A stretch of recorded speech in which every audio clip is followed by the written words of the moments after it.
Welcome, everybody, to the next edition of the Stay on Course podcast.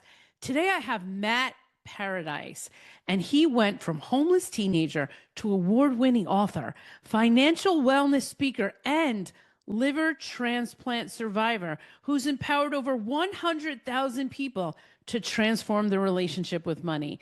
As the author of the 7-time award-winning book, Financially Capable, and trusted voice at organizations like Fidelity, Harvard University, and Mass General Hospital, Matt brings a rare blend of lived experience and deep expertise to the conversation about why financial health is never just about numbers. And today, we're going to talk about ingredients for success for whole health wealth. Welcome, Matt, to the Stay on Course podcast. Thank you so much. I'm grateful to be here and excited for our conversation, Julie. I'm excited as well. But Matt, before we get started, I ask all of my guests, what's your favorite food? My favorite food? That's so hard because I love food. As I'm sitting down, you see me just from head up. I'm working on eating healthier food too, but I have a soft spot and a sweet tooth. I'll have to stick with unagi.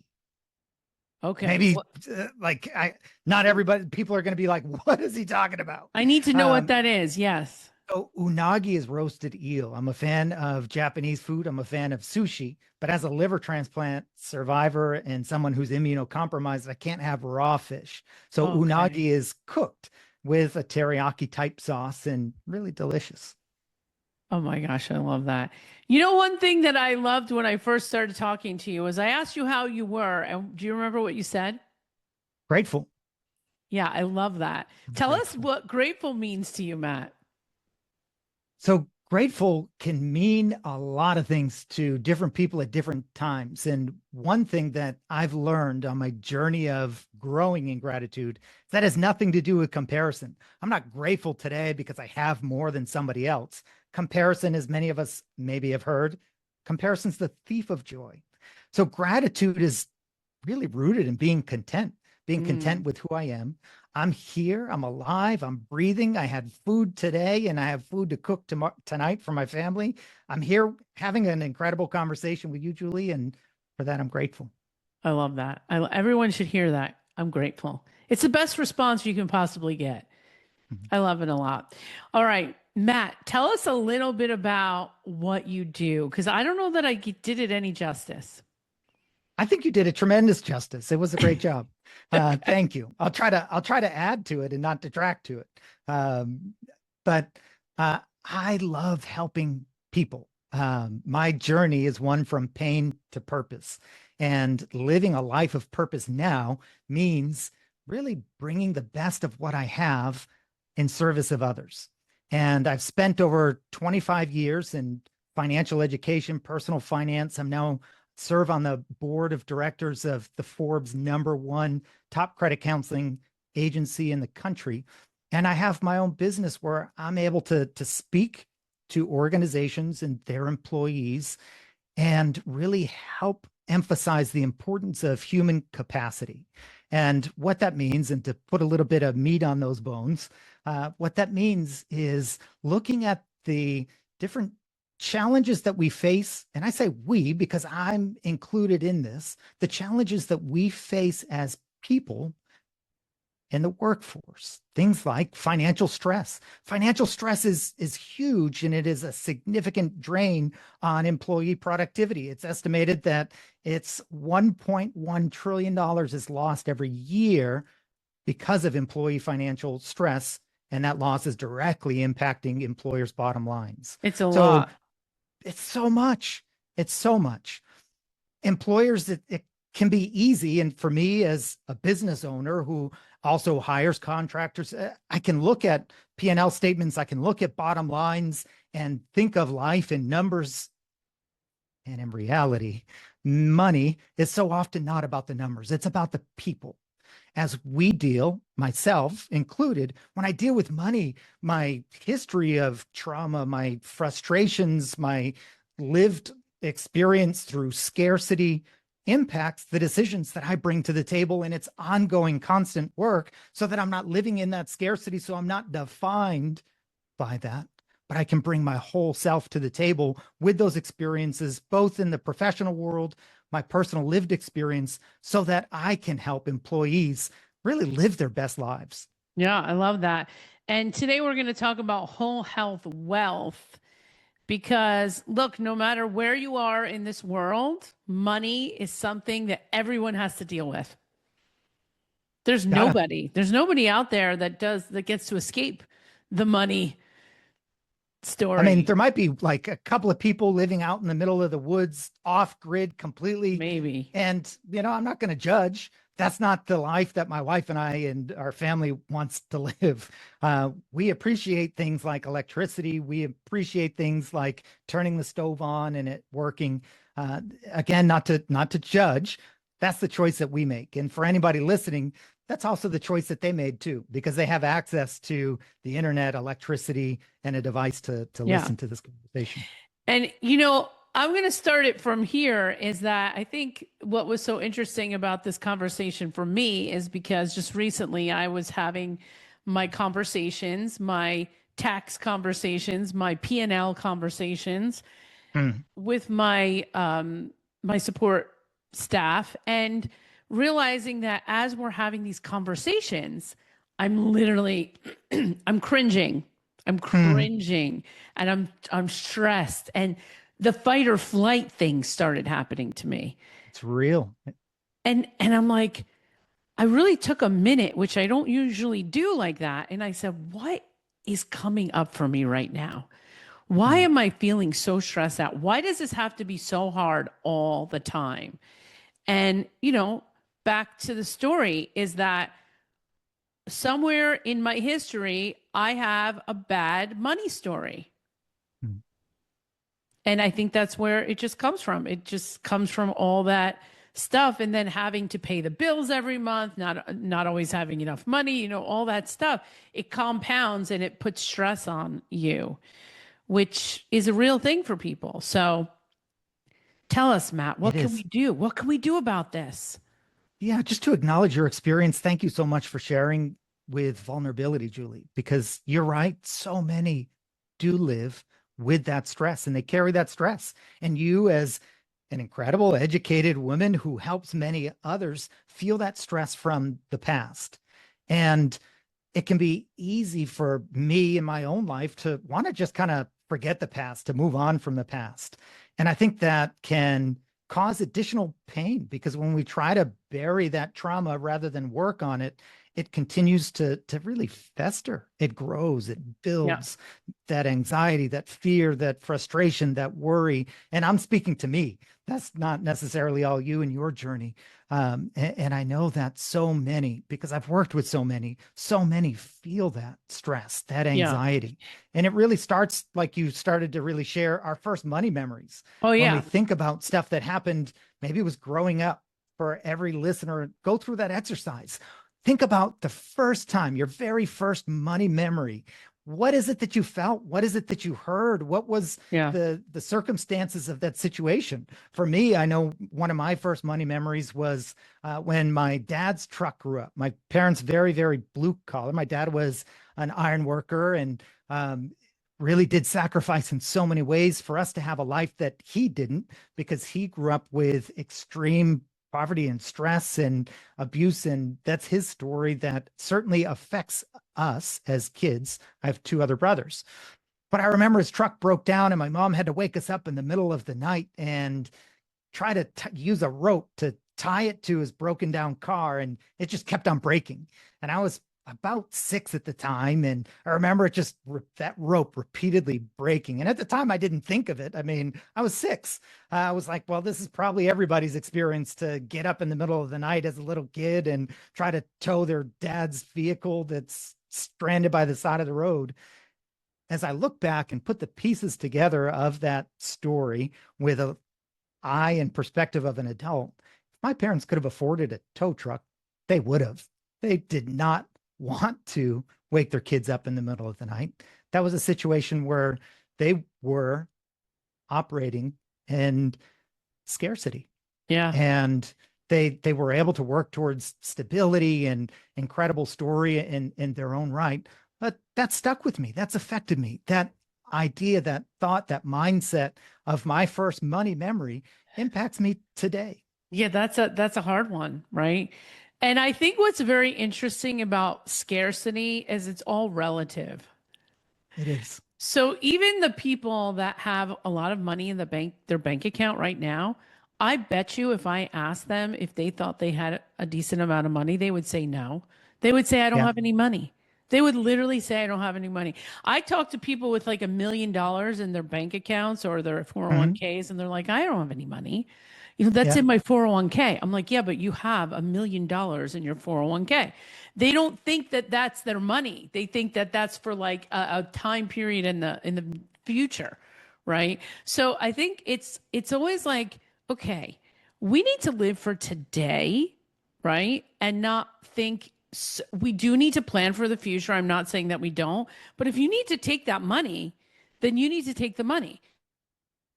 That's what I think. That's my opinion, right? You're not gonna like not live the life you want to live because you have the money and you're just not willing to spend it. So I feel like it's always relative to what is going on. Like my first money trauma, I'll tell you what mine I think it is when Mhm. I was 17 years old and I had to have my very first root canal. Mm. And my mother People are shivering just by the thought of it. at 17 having a root Yeah, canal, yeah. right? I Not had fun. no, I had like I was sick when I was a kid, and so there were like a Mm. lot of physical problems that I had. And so my mother had to pay whatever that was back then. It was a lot of money for a root canal, Yeah. $2,000, whatever. And I remember she could pay it. My mother could pay it, right? It's not Mm. that she couldn't pay it, but the guilt that I Mm. felt that she had to pay this thing for me that was so expensive, like it just stayed with me forever that I was like a burden, that Yeah. my physical body has become a burden to her. Really hard. And so like, Yeah. you grow up with the certain things. My father always had enough money. We were never homeless. We never didn't have food, right? But we lived like we were poor and we acted Mm. like we were poor. You know what I Yeah. mean? And It but is so we much of a mindset it is, but we for always had sure. enough money. There was never nothing that like we never lacked for anything. I had a Mm. very weird childhood, but there was always this scarcity. It was always this, Yeah. we don't have enough, that's too expensive. It was always that story. And I think that story just kept, I kept it with me. It's still here with Yeah. me. And so breaking out of that is so super important. How do we do that? How do we break out of these mindsets, from your opinion? I think one of the first steps is naming it. I mean, you mentioned guilt. Shame is another feeling that is often associated with money. You talked about those with money in the bank, and the amount of money in the bank doesn't necessarily correlate to the feelings and emotions that we have. That's the mindset. We Yeah. can have a lot or we can have a little. There's some who have like zero, just really trying to operate month to month, try to pay food, maybe with the help of others, food pantries and the like, and may have an abundance mindset and feel completely overwhelmed with gratitude for what they already have. Yeah. So our mindset about money isn't about how much there may or may not be in the bank. But I would say guilt and shame are two of the most significant feelings that come up repeatedly in dealing with money. So, first step, name it. If we can't name something, it becomes very difficult to feel it. But if we feel shame when it comes to money, or if we feel guilt about spending money, well, why? Where is it that that comes from? And there's a lot of books, a lot of authors from The Millionaire Next Door in their second book, The Millionaire Mindset, in thinking about those who might have 7, 8 figures or more sometimes, and the mindsets that they have too. Morgan Housel wrote an incredible book on financial psychology. There are many, many resources. Naming those feelings so Mm. that we can then really address it and do the inner work. I know for myself, I left my family's house when I was 15 and became a homeless teenager due to really poor choices and the power of addiction. I mention it now because addiction isn't necessarily drugs or alcohol, though it was in my case, but process addictions. When it comes to overspending money or getting into debt, there is very much a chemical reaction in the brain that seeks that quote unquote getting high. Maybe listeners have heard retail therapy, and it's easy to sort of dismiss it sometimes as fun, whatever. And for some, it is, if you have it in your budget, in your financial plan to go shop and do it, that's what money's for.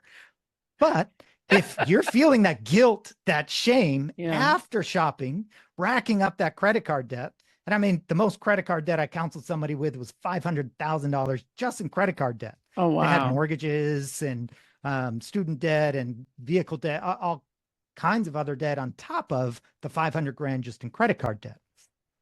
So thinking about money, finances, even through the lens of an addiction, there are specific steps that we can take to be well.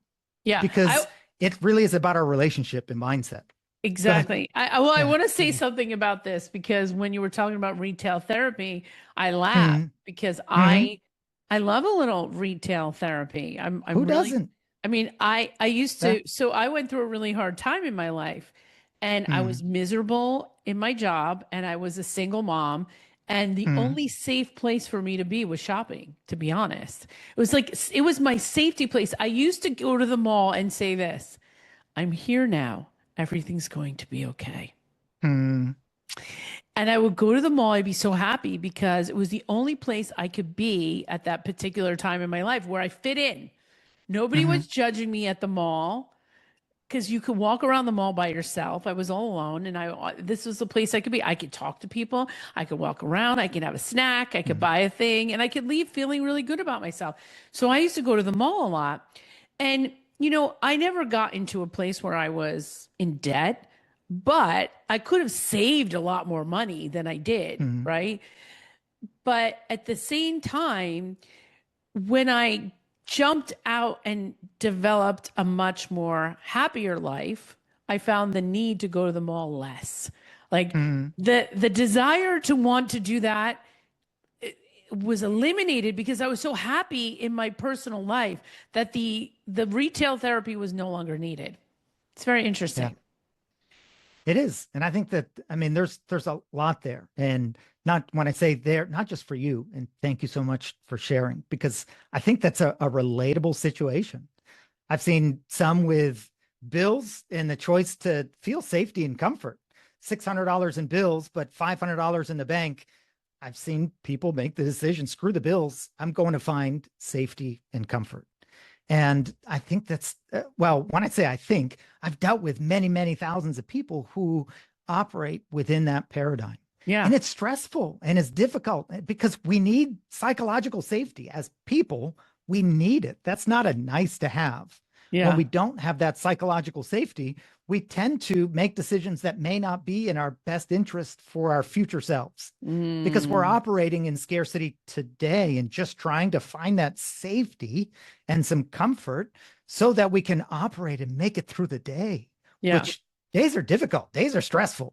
They are a lot of stress. And there's like such a difference too, when you think about this, like living in the scarcity mindset or flipping it to the other side and living in the abundance mindset. So when you move into this abundant mindset, like all the rules change. Yeah. It's a totally different game. And I'm going to tell you something that happened, Matt, the other day. So I decided this story could be dissected and resected and all that stuff, but I'm telling you the story. We'll just see where this goes. Okay. So I've been deciding, I read this book called The Creation Frequency. I don't know if you've heard of it. I haven't. No. Well, it's just like the power that we have to create our own story and our life because of our birthright as creators, as whatever you want to believe, the universe, God, whatever. These are like universal laws, right? That we have the ability to create. If you look at quantum physics, like this book is about that. Okay. Yep. But the idea here is that you can say and have the intention of creating this life that you want to have and then living it out. Right. So I decided I'm going to live in abundance. I'm just going to walk around in abundance. And so this one particular night, we were on vacation, and I said, "Oh, we're going to go to the expensive restaurant tonight. We're just going to live in abundance. I don't care. We'll Hmm. figure it out. I'll pay for it. It'll happen. I'll just get another client, all this stuff." So I'm like, I'm just in that mindset. I'm in the vibe of manifestation, of creation, of abundance. So we go to this restaurant, and something happens, and we don't get our food for an hour. And the Hmm. manager comes up to me and he goes, "Listen, this is wrong. Like, you shouldn't wait for an hour to get Brussels sprouts," he said. He's like, "I'm comping your bill, the whole bill, Hmm. you know? Nice. So we just don't know. Like, when we start walking in that other realm, other things Hmm. happen that like are unexplainable. Do you know what I mean? Yeah, it's so true. Yeah, and it is so much more. It's a mindset. I think something that I know that the on course theme and thinking about mindset and having three key ingredients. I mentioned naming those feelings, naming those emotions, and taking action like you did. You did something about it. So, three ingredients for staying on course that I'd like to offer listeners: Yes. stability before strategy. Um, and we talked a little bit about that already, right? You've lived that. You were a single mom and struggling. You've seen what it's like to not have as much. I don't recommend to listeners go out for the steak dinner when the electric bill can't be paid, Right, because right. it may or may. So that's stability before strategy. It's so easy to try to fix. For me, it's easy to try to fix outcomes before fixing foundations. And I think about the outcome and can be so lost in the future that I miss where my feet are right now Yeah. because my head's up in the clouds. It's So that's one. important. It's important Yeah, to it to is. make sure that the lights aren't going to be shut off. It's true. It is. It's critical. And for our We businesses, right? Yeah. There's specific operational expenses, paying whatever it is for everybody's business, but whether it's licensing fees, whether it's internet services, blah, blah, blah, everybody's a little bit different. I know that because it's tax time and I'm reviewing all of Oh, that much like you and I hate feeling tax all of time. that anxiety. Yeah. Yeah. I mean, nobody likes it except, well, maybe the preparers who are getting paid. I guess so. Like, But I don't know. we need I to get feel rid of I'm, income tax completely. that's a different episode. That's a different episode. Yeah, I think that the stability is super important. But then, there are choices that we make. There are. Yeah. So what's the other ingredient? I think you were going for a third one. Two more. So Okay, hope third. with structure. Hope is critically important. When we fail to have hope for a better future, we tend not to make wise decisions in our own best interests today. And I've done that. As a homeless teen, as I mentioned, not sure whether or not I'd live to see 20 years old. Every decision that I made was not in my future self's best interest. Eventually, I had people who provided mentorship. Hope is critically important, but hope without structure is just fantasy. We can sit and hope, oh, I wish like my bags of money are just going to like appear beside me. And I'm going to call that manifesting. And I know you talked about, quantum mechanics, and it's fascinating and I love it. It's different when we look into the science of manifesting, that it's not sitting on the couch eating bonbons hoping that those bags of money just materialize. Right. Well, because Because that nothing happens like that. It just doesn't, it's not no, magic, right? no, You it's have to not. have the intention and the action behind it. You do. And that action is critically important. We've all known brilliant people who choose not to act with the Yeah. knowledge that they have. So hope with structure. Again, hope without structure is fantasy, and structure without hope is burnout. It can be so easy just to turn wheels and have structure and systems and all of a sudden just be burned out by the pressure of all of that. And then the third, reduce the noise. It can be there's so much noise as we get into AI and more technology. There's so much noise. We have at our fingertips essentially all the knowledge in the world. The clearer our minds are, the stronger our leadership and our lives and the outcomes of our lives become. Yeah. It's important to be centered, to be grounded, and not be distracted by all the noise, because the noise can tell us you should feel guilty for spending that. Whoa, you spent that? Wow. And shame gets heaped on. marketers' jobs is to make us feel like we need whatever it is that they're selling. Yeah. And if we're broke, that's great from the eyes of credit card companies who are charging interest on that brokenness. Exactly. So it really is important. Reduce the noise. There's too many subscriptions, to be honest. It's just too many. And every time a new AI product comes out, I'm like, do I need that? Do I need that new thing, that new shiny thing? I don't know if you've played with Claude yet. Have you got into Claude? No. Okay, don't. So Claude is now, like, because everybody's abandoning ChatGPT, Claude is definitely the new in-demand exclusive, it's it factor. Because it is a little, yeah. It's a little bit like the it factor. I got to get someone on the podcast from Claude. I had to buy it. I had to get it and I had to try it out. And now, you know, how many subscriptions do we have? Just even someone who owns a business probably has a bunch of subscriptions, but then, I mean, the regular person, just with TV, you got like Hulu, Netflix. I think almost every person on the planet probably has a subscription to Netflix. Do you? We do. Yeah. You see? We do. And we do too. Yeah. So, I mean, Netflix, Hulu, what else is there? Apple TV. Like there's so many things that you want to see. And now you have another subscription. That's more noise. It's true. And even, I'll walk back as far as never using Claude.